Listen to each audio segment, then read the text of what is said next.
The Holy Bible, New King James Version, 2 Corinthians 3. Do we begin again to commend ourselves? Or do we need, as some others, epistles of commendation to you or letters of commendation from you? You are our epistle written in our hearts, known and read by all men. Clearly you are an epistle of Christ, ministered by us, written not with ink but by the Spirit of the living God, not on tablets of stone but on tablets of flesh, that is, of the heart. And we have such trust through Christ toward God.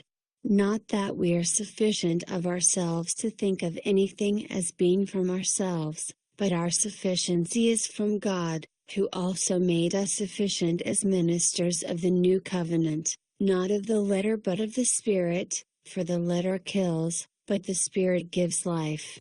But if the ministry of death, written and engraved on stones, was glorious, so that the children of Israel could not look steadily at the face of Moses because of the glory of his countenance, which glory was passing away, how will the ministry of the Spirit not be more glorious? For if the ministry of condemnation had glory, the ministry of righteousness exceeds much more in glory. For even what was made glorious had no glory in this respect, because of the glory that excels. For if what is passing away was glorious, what remains is much more glorious.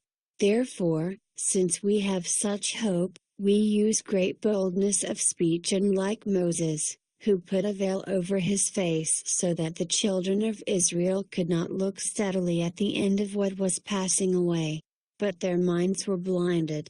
For until this day the same veil remains unlifted in the reading of the Old Testament, because the veil is taken away in Christ.